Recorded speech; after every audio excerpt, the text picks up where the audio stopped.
All right, lovely witchlings. Lorelei here.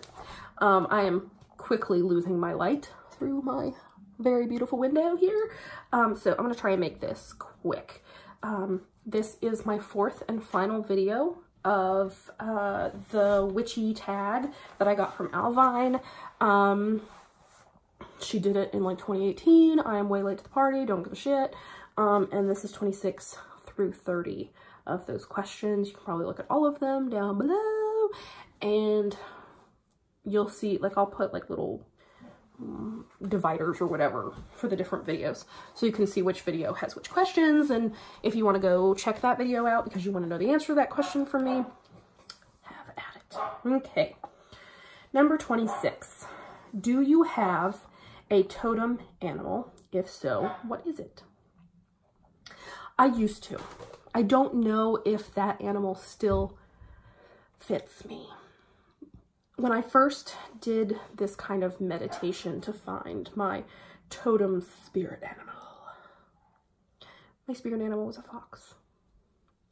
And I think that made sense to me because I'm kind of always trying to seek knowledge. I always want to make myself better, smarter. And it is kind of a, like, I want to be more cunning. Like, if someone says something to me, like, I want to have a quick, snappy comeback. I don't. I wish I did, but I don't. I'll, like, walk away from the conversation, and, like, 5 minutes later, I'm like, oh, damn it, that's what I should have said. Yeah. Or I'll talk to my mom or my husband or something, and they're like, oh, you should have said this. And I'll be like, yeah, that's what I should have said. Fudge. So, yeah. So my totem animal used to be the fox. I don't know if it still is. I haven't done that meditation in a while. I probably should again because I'm pretty sure my totem animal has probably changed. But I've worked with several different types of animals. When I try to work with like Kundalini type energy, I try to work with snake energy. I have recently been feeling kind of drawn to crows. I don't know if that's just, like, I feel like it's kind of a synchronicity thing because I have a lot of crows around my house. This is the first time I've lived in a house where I've had like crap tons of crows everywhere. And so whenever I see them, it's just kind of this like synchronicity in my head. So I feel like I need to kind of look into that crow energy a little bit more. And we have gopher tortoises too. And I love the little gopher tortoise. We actually have like a resident gopher. We call him Mr. Turtle. I think his name is Mr. Turtle. And so like he has his little gopher hole is at the front of our property, but he literally, like, he goes on a field trip every day. He comes out of his little gopher hole and you could see him up and down our road. Like, he may be in the neighbor's yard. He may be way down here, like 2 or 3 houses down, but his home base is on our property. I've seen him right up close next to the house before. I've seen him out in one of the open parts of our property. And I've seen him, like, I almost ran over him one day. I felt so bad because I didn't see him until like I was already like over him, but I didn't run him over. He was like in between my tires, if you know what I mean. So there's like, you know, the two like dirt paths where tires go, and then there's like this grassy area in between, and he was in the grassy area and I didn't see him. He has been much more cautious since then. I feel really bad because I totally, like, my car went over him. I'm sure he was terrified. I feel so bad. But he's alive and he's fine. He may be terrified, but he's fine. But yeah, and I try to, like, I'm trying to show my son, like, to be respectful. We don't get too close. Let him be. But we have, like, there was one time we got home and he was out in like the fieldish area by our house. He was like, I want to go see Mr. Turtle. So we walked over and we stayed about, I don't know, like 10 feet away from him or whatever. But I'm like, okay, we've seen Mr. Turtle, you know, you can't go any closer than that. He's endangered. We can't touch him. So yeah. So maybe a turtle is also kind of my like totem animal. My favorite animal has never felt like my totem animal. My favorite animal is an elephant. but they're like, the whole like elephant thing is like having a memory, like having a great memory, and my memory sucks. So I don't know. I just really love elephants. Number 27, what are some witch books that influenced you? Path of a Christian Witch was my very first book that really influenced me. That's by Adelina St. Clair. I actually did a video on like these books that influenced my path in a separate video, so you can go and watch that. But Path of a Christian Witch, Christopaganism was a huge, like, completely broke down everything I believed about Christianity, and like I had a total like meltdown and everything. It was just, oh, it was a huge thing, like in a good way, but at the time it felt really bad. It's like the tarot card, I believe it's the Tower, when everything comes crashing down. That's what that was like. Reading Christopaganism, there was a spot in that book where I literally like embodied the Tower card, and just everything was crashing down around me. But that's also like, that happens so that you can rebuild, so that you can build something better. You know what I'm talking about? So, yeah. So there's that. What's another book? Oh, God's Debris. I mentioned that in another video.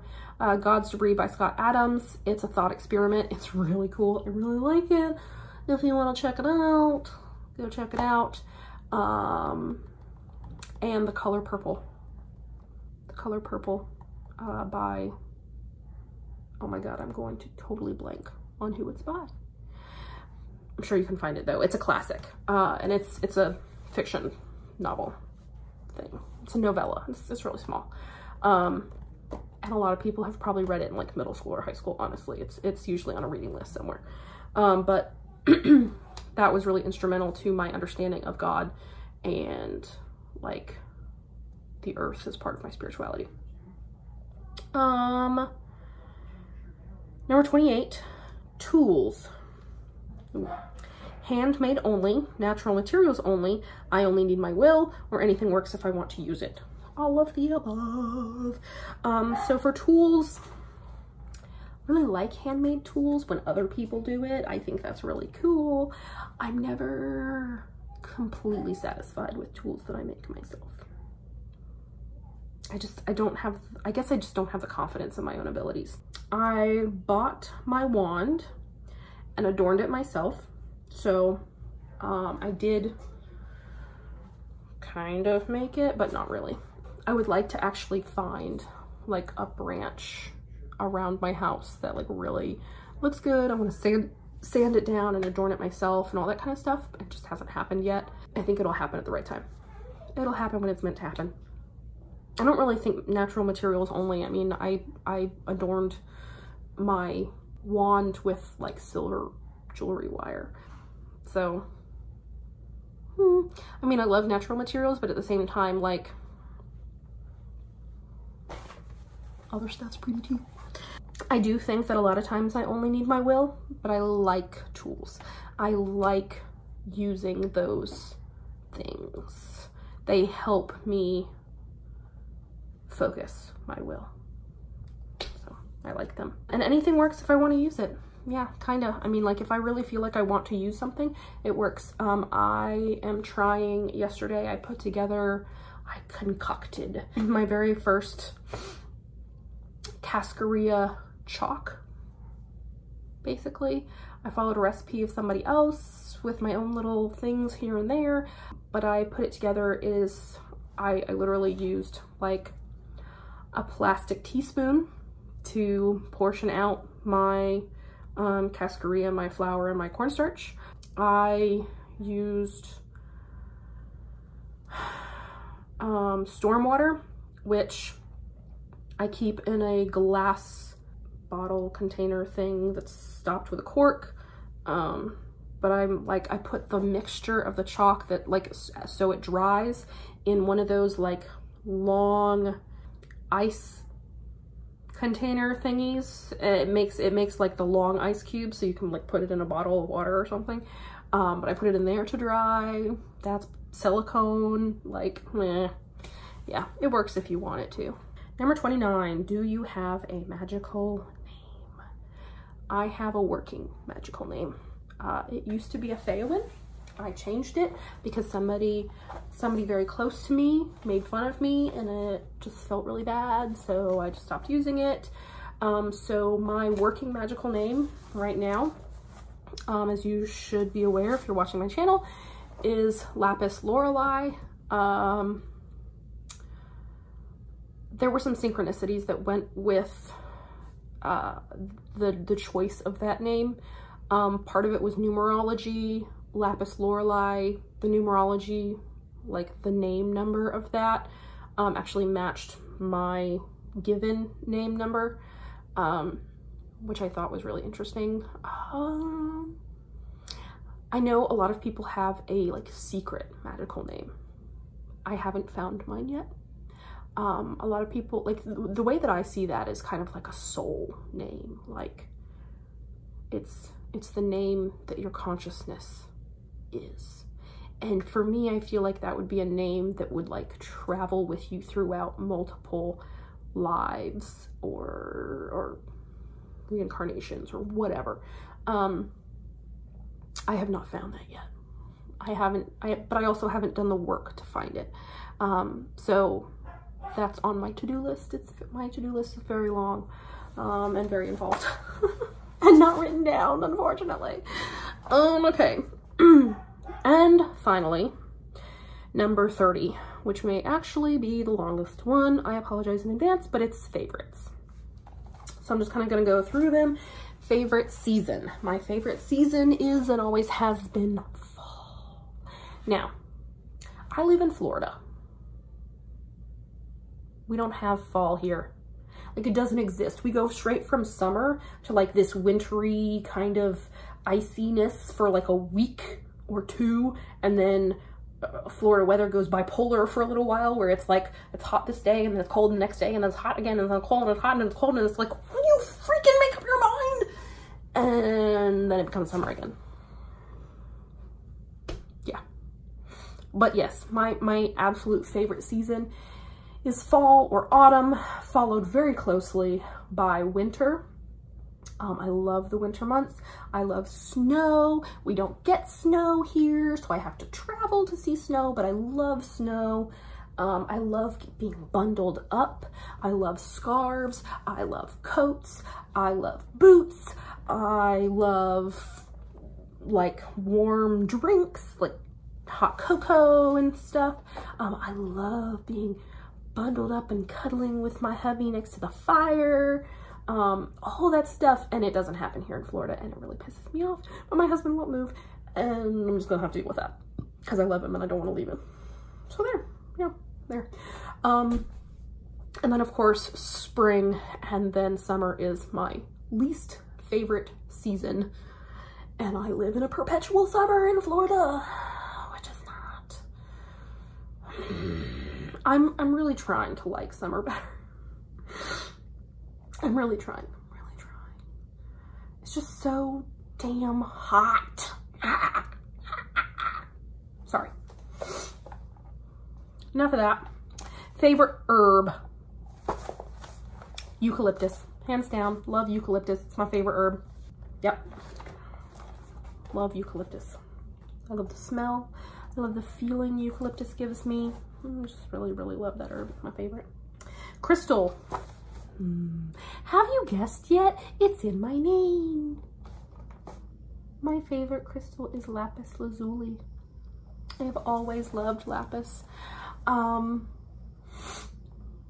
It's a really pretty crystal. It always resonates with me. The royal, like, deep blue with, you know, the little like pyrite strands, the gold in it running throughout. Oh, I love lapis. Lapis is my favorite. That's my favorite. Rune. I don't really have a favorite rune because I haven't studied the runes. I'm sorry for everyone. Tarot card. My favorite tarot card is probably the 10 of Cups. Familial love. Yep. It's my favorite tarot card, the 10 of Cups. Just because that's what I want. And I honestly, I mean, when it comes right down to it, I think I have that most of the time. I would definitely consider myself very, very lucky and very fortunate to have the relationship with my husband that I do, the relationship with my family that I do. It's not perfect, but it's good. So yeah, 10 of Cups is my favorite tarot card. Symbol or sigil. It's got to be, and I think I said this in a past video, but my favorite symbol and or sigil has got to be either the yin yang or Justice's scales. Just balance. Love balance. And it's funny because I love the yin yang, which is black and white, but it's because I don't believe in everything being black and white. If you notice in the yin yang, in the white half there is a black spot, in the black half there is a white spot. Everything is not just black and white, it's actually a lot of shades of gray. So that's my favorite symbol or sigil, and I'm done. I have answered all the questions. Yay! Okay, now that I'm done making a fool of myself and being goofy and silly and everything, and I really hope you guys enjoyed this video and the other 3 that I made. Love and light. I love you all. You are wonderful, and I will see you next time.